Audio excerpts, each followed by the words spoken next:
다들 기다리셨습니다. 오늘의 마지막 발표 시작하도록 하겠습니다.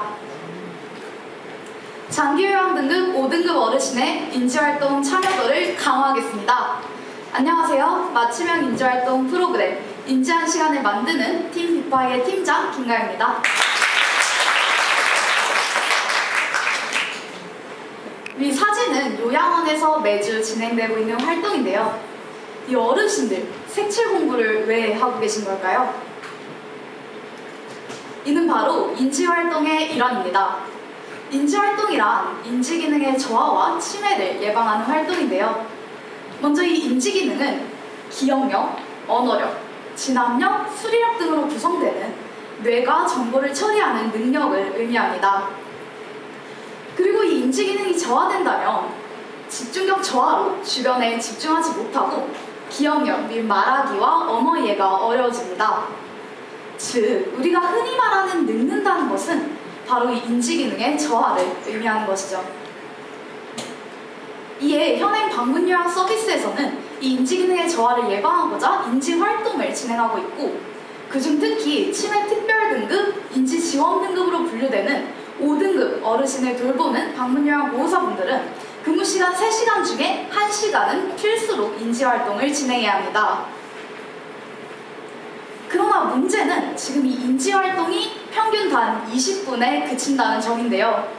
이는 데스크 리서치와 인터뷰, 그리고 심지어는 저희가 요양보호사 선생님의 근무 현장에 직접 방문하여서도 파악할 수 있는 현실이었는데요.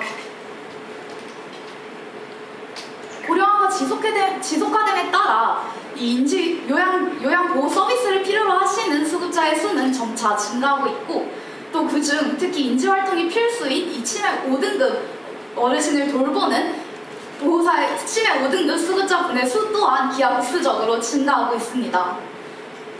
그러나 이 인지활동 서비스의 퀄리티는 여전히 제자리에 멈춰있죠. 늘어나는 수급자, 그러나 발전 없는 서비스, 정말 이대로 괜찮을까요? 부모님을 믿고 맡긴 보호자분들은 이렇게 말합니다. 인지활동형 방문요양 서비스를 신청했으나 오신 분이 그저 말동무만 하신다. 그리고 저희 팀 비파이는 이 인지활동형 방문요양 서비스가 제대로 이루어지지 못하고 있는 이유에 대해 다음과 같이 분석했습니다. 먼저 어르신의 인지활동에 대한 낮은 집중도와 변화가 없고 일회성에 그치는 인지활동, 또 인지활동 진행 체계성의 부족과 어르신의 인지활동 필요성 인식 저조입니다. 그리고 저희는 이 중 가장 핵심적인 두 가지, 인지활동에 대한 낮은 집중도와 일회성에 그치는 인지활동을 개선하고자 합니다. 그리고 이를 통해 궁극적으로 나머지 두 가지의 개선 효과까지 기대할 수 있으리라 생각합니다. 이렇게 저희의 솔루션 인지한 시간이 탄생했습니다. 이 인지한 시간은 적어도 1시간의 인지활동 시간만큼은 확실히 개선시키고자, 그리고 이 시스템 속의 이해관계자 모두가 이 인지활동의 중요성을 인지할 수 있도록 고안했습니다. 인지한 시간의 핵심 가치는 다음과 같은데요. 먼저 어르신의 선호도를 기반으로 맞춤형 인지활동 프로그램을 제공하고, 또 매일 바뀌는 다양한 인지활동 구성을 통해 일회성의 단편적인 활동이 아닌 다채로운 구성을 제공합니다. 그리고 마지막으로 보호사 선생님들과 수급자 어르신들이 더욱 체계적으로 프로그램을 진행하실 수 있도록 근무일에 맞춰 프로그램을 정기 배송하는 서비스도 진행합니다. 그리고 이에 대해 저희는 방문요양 보호사 선생님들의 고민도 들을 수 있었는데요. 처음엔 색칠하기를 잘 하시더니 2달 후부터는 안 하려고 하신다. 요즘은 콩껍질 까기, 마늘 까기, 고구마 줄기 까기를 인지활동으로 하고는 있는데 이런 활동으로 매일 진행할 수도 없고 정말 고민이다. 즉, 이 요양보호사 선생님들조차도 필수인 1시간의 인지활동을 어떻게 채워야 할지 고민하고 계셨습니다. 그리고 이에 대해 센터에 인지활동 프로그램 자료를 요청해도 돌아오는 답변은 21일치의 자료를 고작 학습지 3장으로 메꾸라는 것이었습니다. 하지만 센터도 나름의 사유가 있었는데요. 이 센터에서는 공단에 제출해야 하는 서류가 원체 많기에 막중한 행정 업무로 인한 부담을 겪고 계셨습니다.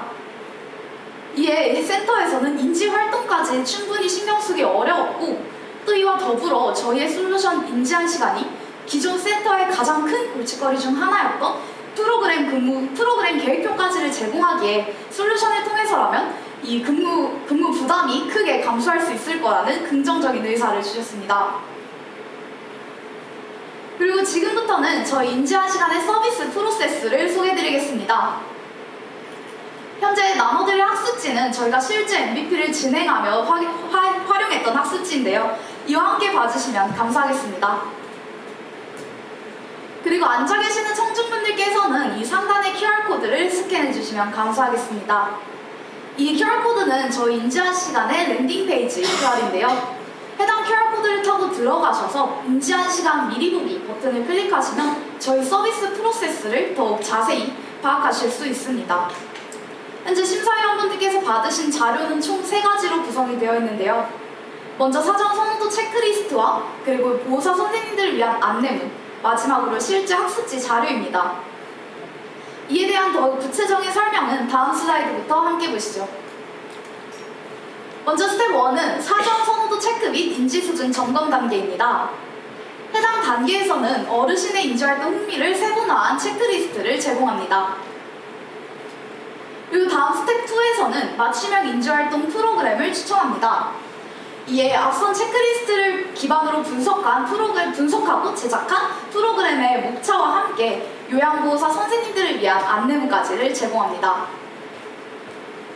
그리고 스텝 3, 인지활동 학습지 및 교구 제작 단계에서는 이 실제 흥미 분석 결과를 바탕으로 제작한 학습지와 교구를 제공하고요. 마지막 스텝 4에서는 이 체계적인 근무를 위해 요양보호사 선생님들께 다음과 같이 주차별 프로그램 계획표를 제공합니다. 그리고 지금부터는 저희의 이러한 솔루션, 인지한 시간에 대한 현장 검증 결과를 이 MVP 프로세스를 통해 소개해드리겠습니다.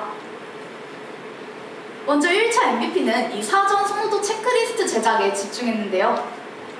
이를 위해 건강보험공단의 평가표를 기반으로 다음과 같이 체크리스트를 제작했습니다.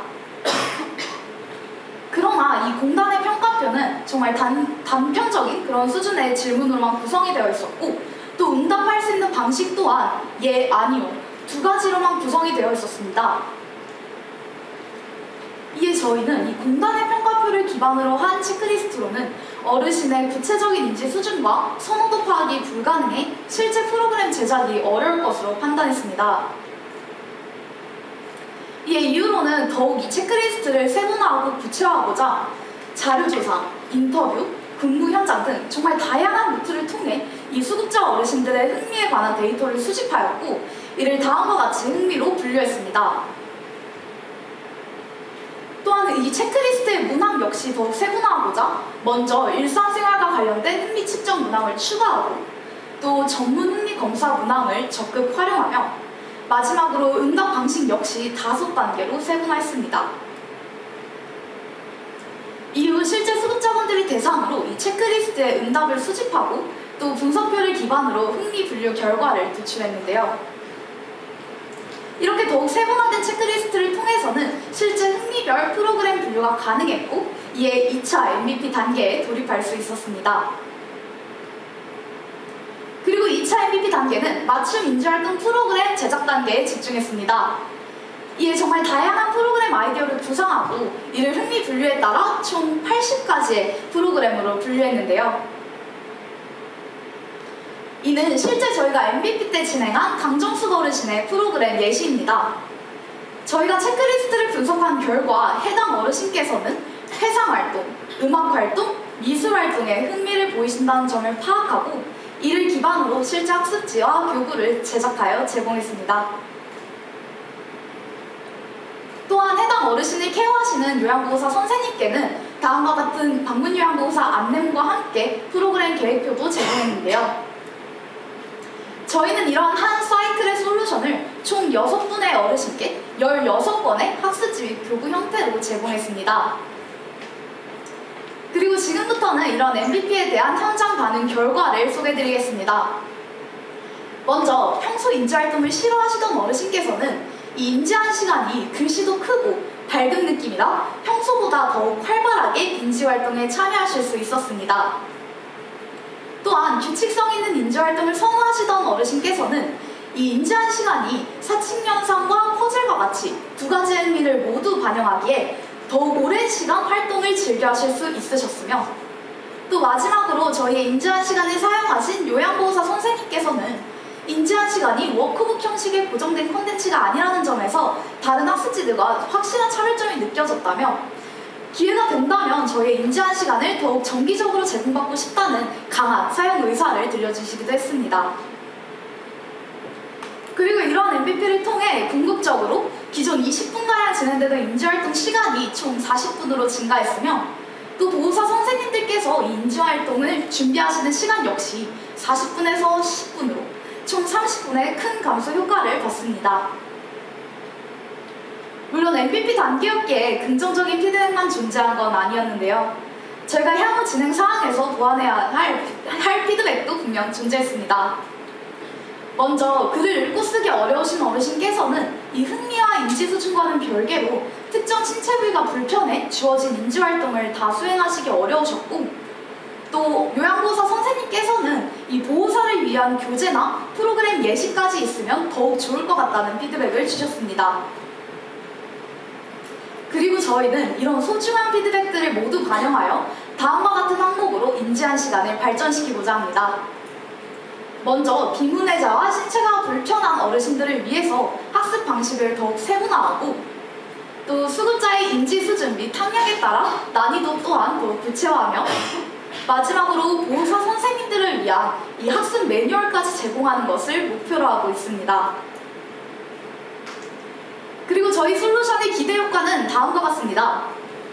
먼저 수급자의 인지활동 참여도가 크게 향상되고, 또 인지활동의 다양성이 더욱 확대되며 체계적인 인지활동 시스템이 구축되고, 마지막으로 보호사와 센터의 업무 부담까지 감소할 수 있습니다.